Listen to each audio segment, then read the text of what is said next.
the book of Galatians, chapter 1, verse 6 to 7, 6 to 9, sorry.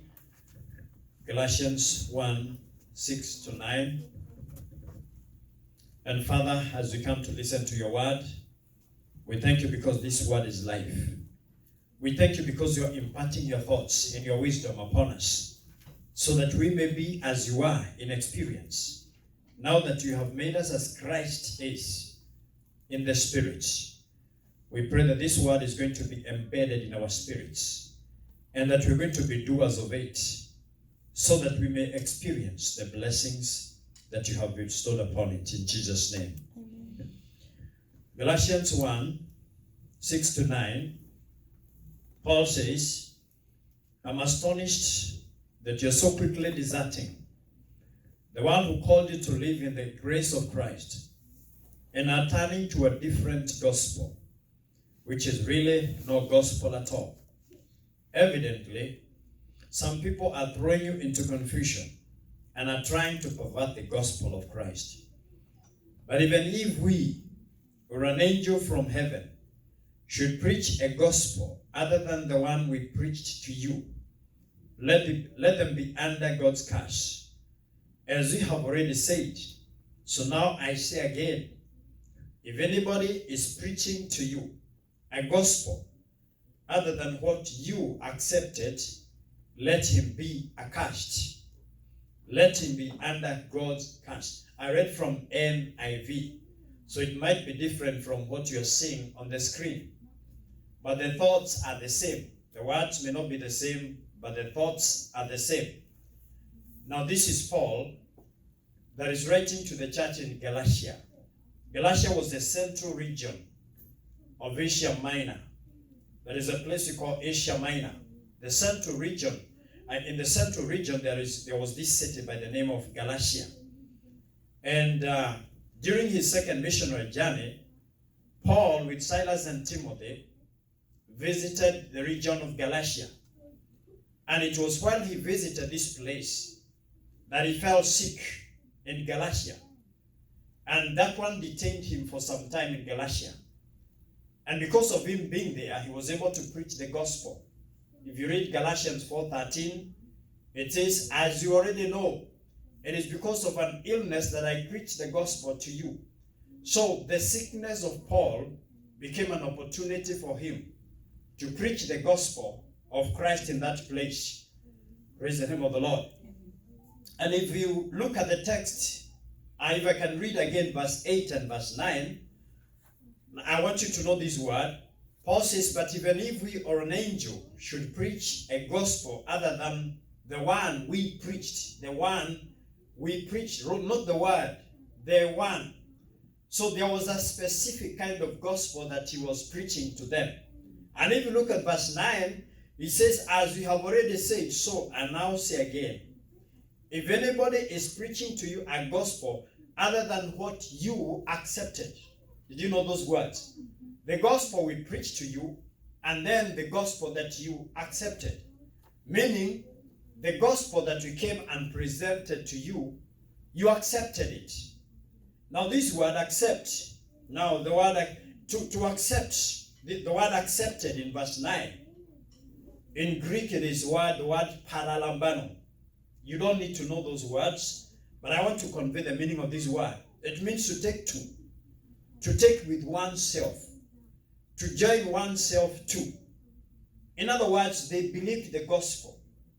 By believing the gospel, they accepted it. John chapter 1 verse 12. Can you remember that verse? It said, to those who believed him, to those who accepted him, who believed in his name. What does that tell you? Believing is accepting. When you have believed in the gospel, then you have accepted it. So they believed in the gospel. In other words, salvation only comes by believing that gospel. What is the result? They became saved. Praise the name of the Lord. Just by believing the gospel, they got saved. It is only by believing the gospel that we get saved. It is not because of anything else. I remember there was a time I told you, I don't remember the time. I told, what is the legal tender? The legal tender of the gospel of the kingdom is faith. It is only faith that you need to operate effectively in the kingdom of God. Just believing what God has said, you become saved. Praise the name of the Lord. And he says in the book of Romans chapter 10, if you can remember those words, if you declare with your mouth Jesus is Lord, and believe in your heart that God raised him from the dead, you will be saved. Why? For it is with your heart that you believe and are justified, and it is with your mouth that you confess and are saved. So there is no salvation outside of what you do. God has provided salvation by the crucifixion of his son, by the death of Jesus on the cross. He has provided it. It is available for everybody. Hallelujah. Amen. But it requires, God does not make you saved. You have to believe in your heart. Believe in what? There is that believing in the mind. I'm not talking about that. I'm not talking about mental assent. I'm talking about believing in your heart and then confessing. That means your mouth confesses what the heart believes. It is that which brings salvation. Praise the name of the Lord. And what is this gospel? Because you may ask, when you talk about the good news, what is it? Because not every news is good. Hallelujah. The news that you will go to hell, is that good news? Yeah, it is true, but it is not good news. But what is the gospel that Paul was preaching? 1 Corinthians chapter 15. He says, now brothers and sisters, I want to remind you of the gospel I preached to you. Now, we want to see the gospel that he preached. I want to remind you of the gospel that I preached to you, which you received, in other words, you believed, and which you have taken, and on which you have taken your stand. In other words, you are standing on it. In other words, if we remove that gospel, you have nothing to stand on, and your salvation is in vain. He says, by this gospel you are saved. Hallelujah. You know the reason I'm talking about this gospel? Because we just heard from Paul that you are deserting the one who called you by the grace of Christ and are turning to another gospel. So there is another gospel. And that is what I want us to look at today. Actually, the title of my message is No Other Gospel.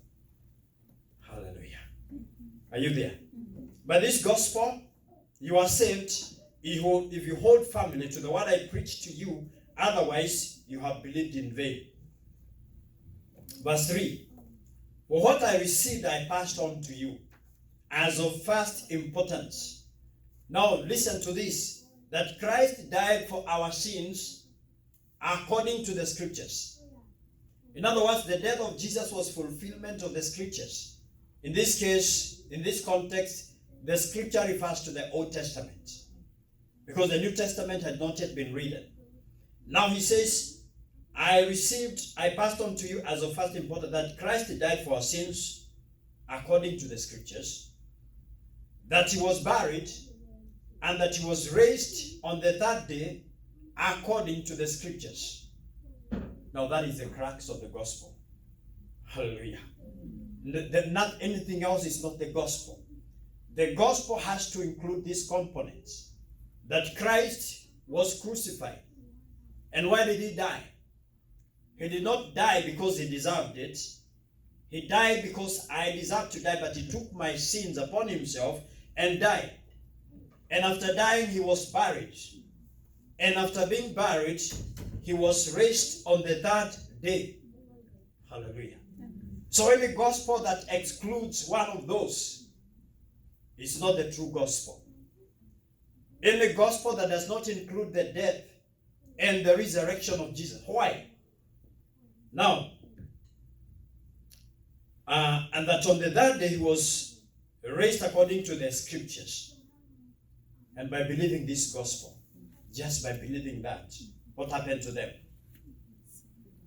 Hallelujah. They were what? They were saved. This is not only salvation from sins.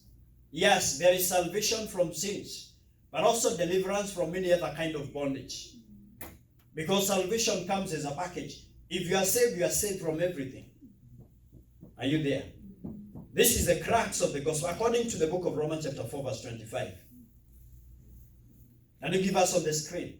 It is good if we can read that together. The book of Romans chapter 4, verse 25.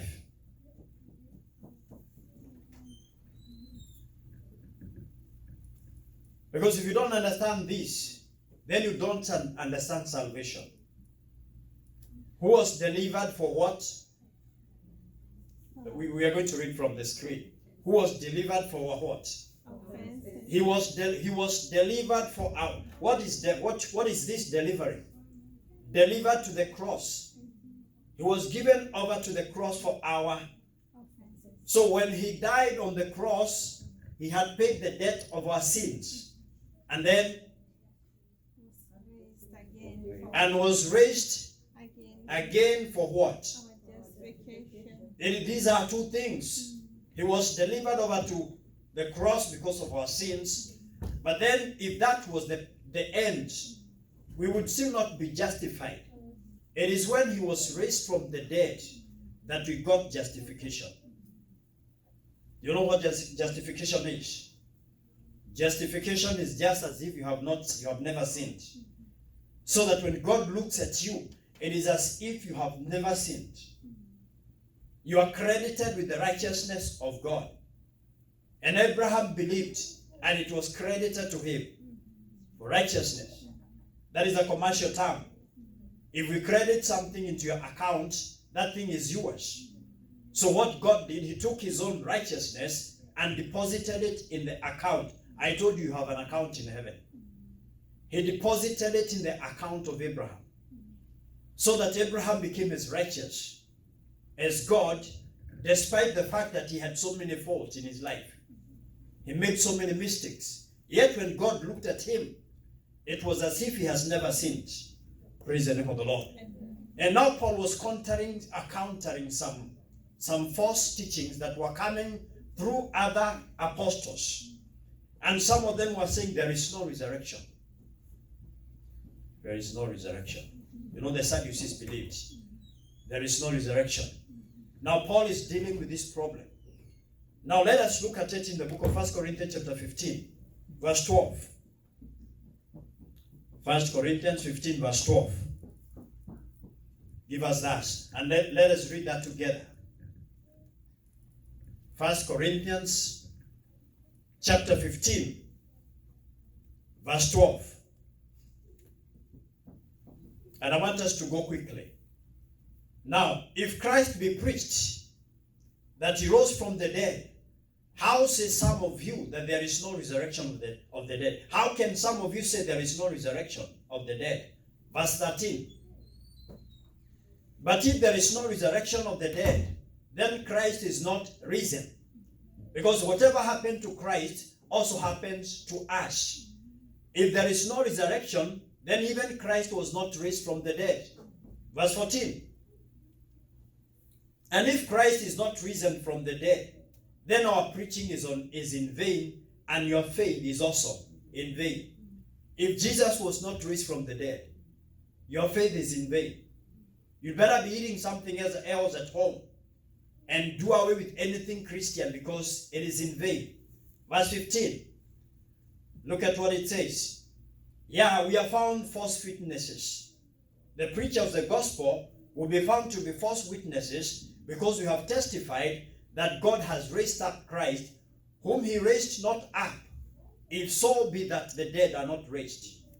So God did not raise Jesus from the dead if the dead are not raised. Hallelujah. Verse 16.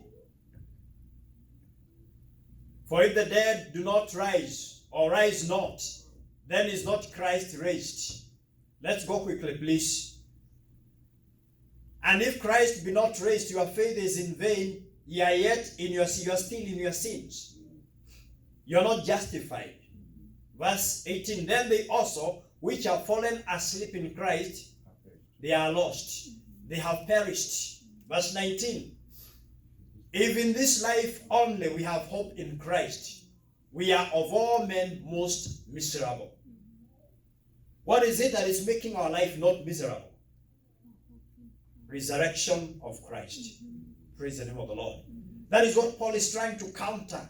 Because there are people that say the gospel is not, Christ did not rise from the dead. But he told them if there is no resurrection, then even Christ was not raised. And if Christ was not raised, then we are false witnesses of God, because we testify that Christ was raised by God from the dead. And your faith is in vain. Then he says, if all people we believe in Christ, who was not raised from the dead, we are the most miserable people on the earth. Hallelujah. So the foundation of our faith is the belief that Jesus died and he was also raised from the dead. Praise the name of the Lord. So this is the gospel that he preached to the Galatians. And there is something that happened. Give us Galatians chapter 3, verse 2. You're going to see the things that happened when they believed the gospel. Not because of what they did, but just by believing the gospel.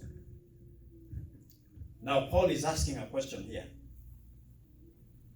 First of all, verse 1, he starts by telling them, you foolish Galatians. Foolish is not an insult. It just means there are some things you don't know. You foolish Galatians, who has bewitched you? Now, before your very eyes, Christ Jesus was portrayed as crucified. That is what he's saying. The preaching of our gospel portrayed Jesus as one who was crucified. Now, this is verse 2 now. This only would I learn of you. Let me paraphrase in today's language. I would like to just learn one thing from you. Receive ye the Spirit by the works of the law, or by the hearing of the faith? Did you receive the Spirit by observing the law, or by believing what you have heard? What is that telling you? What resulted from their believing? It is a question, but it is also an answer. Praise the name of the Lord. Amen. It is asking a question. Did you receive the Spirit by believing what you had, or by observing the law? So this question, did you receive the, it means they received the Spirit. So just by believing in the gospel, the Spirit came and indwelt them. They become a dwelling place of God. Just by believing the death, the burial, the resurrection of Jesus, the Spirit of God came and dwelt in them. Now let's go to verse 5 of that chapter and see another thing that Paul is asking them. He therefore that ministereth to you the Spirit, and worketh miracles among you, does he do it by the works of the law, or by the hearing of the faith? What else are you hearing here? You are hearing that also miracles are at work. Why? Because of what they have been doing? No, just because of their believing. That means believing in the death, the burial, and the resurrection of Christ places you in a place to experience the miracles of God. Praise the name of the Lord. It places you to receive what? An experience of the miracles of God. First of all, you receive the Spirit, and then the power of God works in your life so that you can receive the miracles of God. Ephesians 3:20 says, he who does exceedingly abundantly above all that you ask, imagine, according to his power that is at work in you. What makes the power of God work in your life? Believing in the death, the burial, and the resurrection of Jesus Christ. Praise the name of the Lord. So it is believing that translates a sinner into a son, and thus an heir of God. That is what we saw last Sunday. That we have become heirs and joint heirs with Jesus Christ. And Jesus said all that is in John 17:10, all that is yours is mine, and all that is mine is yours. Meaning, by believing in what Jesus has accomplished on the cross, it translates you, a sinner, into a son, and therefore an heir of God. It It became a recipient of God's estate. Everything that God has becomes yours. Now my question is, the greatest, what is the gift? What is the greatest gift that we said? What is the greatest gift? Is that Mercedes car? Is it that wonderful house that you have? It is not even the blessings of many children. It is actually salvation. Salvation is the greatest gift. And how did it come? Ephesians chapter 2 verse 8. For by grace we were saved through faith. How did salvation come? Hallelujah. I don't want to talk alone. I want you to get involved. How did salvation come? By praying and fasting and doing everything else. It came by grace. What is the grace? That means you did not deserve it. It just came. Praise the name of the Lord. Now my question is, if salvation, the greatest gift, came by grace, what else do you think you need to give to God for him to release the blessings to you? Hallelujah. Is that debunking some myths? Does that debunk some myths? Praise the Lord. Amen. I don't know whether you understand what I'm saying.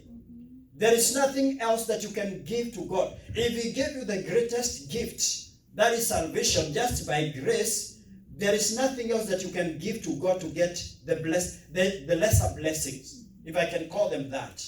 Praise the Lord. The book of Romans chapter 8 verse 32. It says, he who did not spare his own son, but gave him up for us. He did not spare his one and only son. Hallelujah. God was not like who had two sons. Jacob had 12 sons. Yeah. Isaac had 2 sons. And it was easy if Isaac was asked for a sacrifice to give one of them. And you guess one which would have been given away? Esau would have been given away as a sacrifice. Jacob the same, but God had one and only son.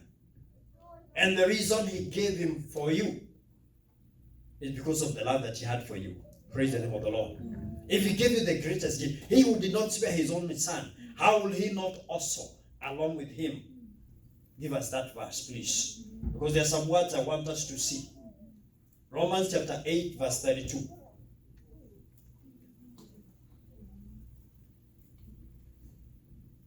Romans chapter 8, verse 32. He that spared not his own son, but delivered him up for us all, how shall he not with him? Somebody say freely. Freely. My version says, how will he not graciously give us? What does it mean when you receive something graciously? Do you understand the meaning of the word graciously? What does it mean when it says you're going to receive graciously? If he did not spare his only son, how will he not graciously or freely give us some things? It means it says all things. Hallelujah. Can you say all things? All things. Again, you just says all things. All things. Yeah, because all in Greek means all. All in Swahili means all. And all in whatever language you're speaking, it means all. So, if God gave you his son freely, he's also going to give you other things freely. Praise the Lord. When was the giving of the son? Is it in the past? Yeah? How shall he not with him? I mean, along with him. Do you understand this word, along with? That means it comes with him. So, if the son is in the past, then all the other things also are in the past because it is along with him. Praise the name of the Lord. That means he has given us all things. And this is what I want you to understand. He gave his son graciously and also given other things graciously. They are all in the past. Praise the name of the Lord. They are all what? You know, this is the gospel. And this is the gospel that Paul preached. This is the gospel that, the gospel of Christ. This is it. Everything else is another gospel. Now, I want you to see this so that you can understand it is all in the past. Give us the book of Ephesians chapter 3 verse 10 and 11. Ephesians 3 verse 10 and 11. To the intent that now unto the principalities and powers in the heavenly places might be known by the church the manifold wisdom of God. Verse 11, can we read that together? According to the eternal purpose that he accomplished which he purposed in Christ our Lord. Now you may not understand the KJV well, but if I may quote this in NIV, it is according to his eternal purpose which he accomplished in Christ. Hallelujah. I told you God does not have a 3-year plan. He doesn't have a 10-year plan. God had an eternal purpose, something that he was going to do through the eternity, which includes the forgiveness of your sins, the healing of your sicknesses and diseases, and everything else that you might think of. And now, according to that verse, he says, all the purposes of Christ, of God, were accomplished. The eternal purposes of God were accomplished in Christ. Praise the name of the Lord. That means everything is in the past. Forgiveness of sins is in the past. Hallelujah. Yes, according to Colossians chapter 2 verse 13, it says he forgave our sins. Praise the Lord. He did what? He forgave our sins. He forgave our sins. And everything that God did, he did once and for all. That is why your sins are forgiven in the past, in the present, and in the future. Praise the name of the Lord. Justification unto righteousness is in the past. He justified you. You are righteous before God. Hallelujah. Are you there? You are righteous before. Somebody say, I'm righteous. I'm righteous. Not I will be righteous. When you wanasema ya kwamba tumaadeo digu, we don't do that. The moment you believe in Christ, you can say that you are an unbeliever. But if you are a believer, there is nothing like seeking righteousness. You are righteous in Christ. Praise the name of the Lord. Sometimes the gospel sounds so good to be true. And then, what about the blessings? Will you be blessed? Hallelujah. How many are here to seek the blessings of God? We are already blessed. We were blessed in the heavenly realms, Ephesians 1:3. We have been blessed in Christ Jesus with some blessings. No, with every spiritual blessing in Christ. What about healing? By the stripes of Christ we were healed. What about the anointing? Praise the Lord. What about the anointing? We anointed. The book of 1 John chapter 2 verse 20 says you have an anointing from the Holy One. This is not, anointing is not for bishops and pastors and all the people that are held in high esteem, whatever. Anointing is for every person who believes in Christ. Praise the name of the Lord. And do you know the kind of anointing that you have? It is the same anointing that Jesus had. The name of Christ means the anointed one. And the Bible says as he is, so are we in this world. So we are anointed as Christ. So once we realize that these things have been given to us, we no longer seek them. Hallelujah. The problem of the church is not the blessings of God. It is revelation. They have no revelation that they have received these things. In 2 Peter chapter 1 verse 3, it says his divine power has given us everything we need for life and godliness. His divine power has given us everything we need for life and godliness through our knowledge of him called by his own goodness and glory. All these were purchased on the cross and their price has been paid. What was the price?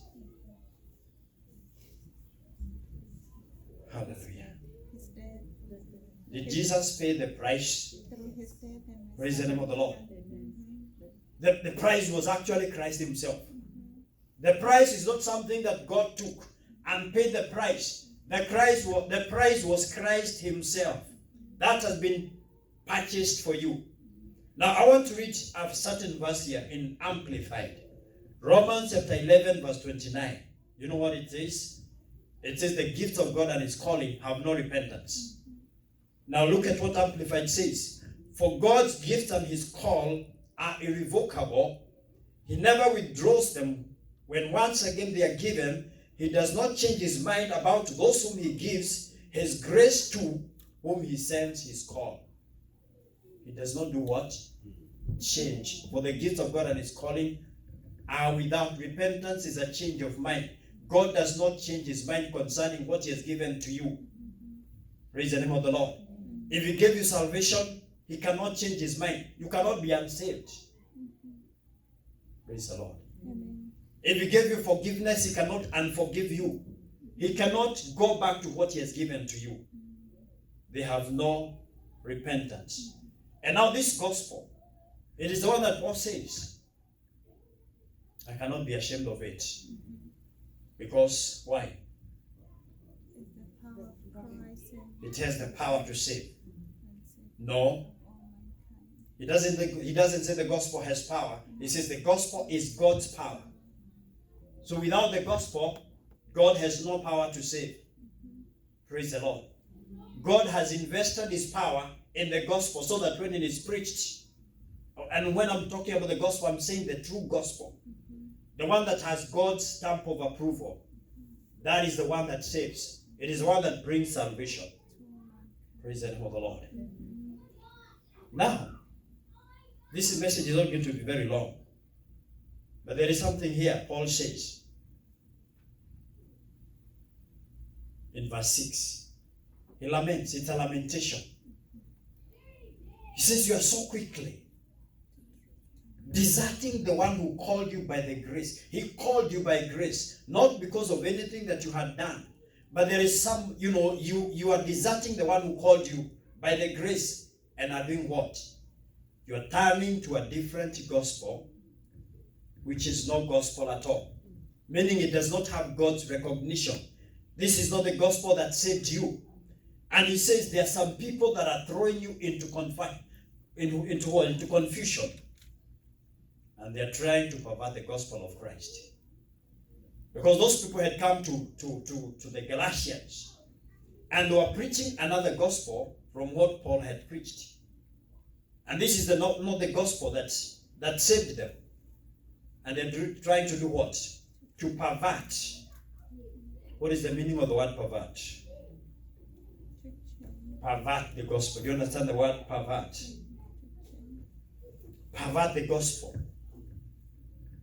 It means to lead astray. It means to turn away from the right course. It means to lead into mental error or false judgment. Let me read this verse in the Amplified Version. Maybe you can get some things from that. Paul saying, not that there is or could there be any other genuine gospel. You understand there is genuine gospel and the gospel that is not genuine. So, not that there is or could be any other genuine gospel, but there are obviously some who are troubling and disturbing and bewildering you with a different kind of teaching which they offer as a gospel and want to pervert and distort the gospel of Christ, the Messiah, into something which it absolutely is not. They are presenting something that Jesus has not even approved. Praise the name of the Lord. They pervert the gospel. How did they pervert the gospel? Do you know the problem they were dealing with? After Paul preached Christ only, there were people who were coming and telling them, unless you are circumcised, God cannot accept you. So beside Christ, you also have to be what? To be circumcised. This is what they were doing. And you see, anyone that adds anything to Christ as a prerequisite for blessing or salvation is actually perverting the gospel of Christ. Did you hear that? I even would like us to stay here forever, so that you can understand. If anybody comes and tells you that apart from the sacrifice of Christ, there is something else that you need to do so that you can receive the blessings of God, or even to be saved, that person is perverting the gospel of Christ. And that is what we call another gospel. We have that even in our days. Praise the name of the Lord. They are preaching another gospel. You see, so salvation is Christ plus nothing else. Praise the Lord. Christ plus what? It is either Christ plus nothing else or nothing at all. It is Christ plus nothing else. I wish those words can sink into your hearts. Christ plus nothing else. Now, the words here that Paul says, consider these words in the book of Galatians chapter 5, 1-4. If you can have those words on the screen. Galatians chapter 5. Galatians chapter 5. It says, stand fast, therefore, in the liberty. Liberty is freedom. Wherewith Christ has made us free. And be not entangled again with the yoke of bondage. What was that yoke? That was the yoke of the law. It is for freedom. What were they freed from? They were freed from the yoke of the bondage of the law. That you have to do this, you have to do this. Now we were in a new era now. God is not telling them now that if you do this, I am going to do this. God has set them free. How? By satisfying his own demands with the sacrifice of Christ in Jesus. It is for freedom that Christ has set you free. These are not only words to the Galatians, they are also your words. It is for freedom that Christ set you free. And he's telling you to stand firm then, and do not let yourself be yoked in bondage. Verse 2. Behold. Are you there? Can you read it? Just to make sure that some of us are not sleeping. Okay. But behold, I, Paul, say to you. Well, you want us to put the person you know. Then you can put Baba Karanja there or Baba Wandeli. I say unto you, that if you be circumcised, if you add something to Christ, Christ shall profit you nothing. So it is not Christ with circumcision, because if you bring circumcision, then Christ will be of no value to you, because Christ cannot coexist with any other of your works. In other words, it's an insult. Whenever you come to God and say, this is what, Lord, I have done. If the Bible says he gave us Christ graciously, he's going to give you all other things also graciously. So anytime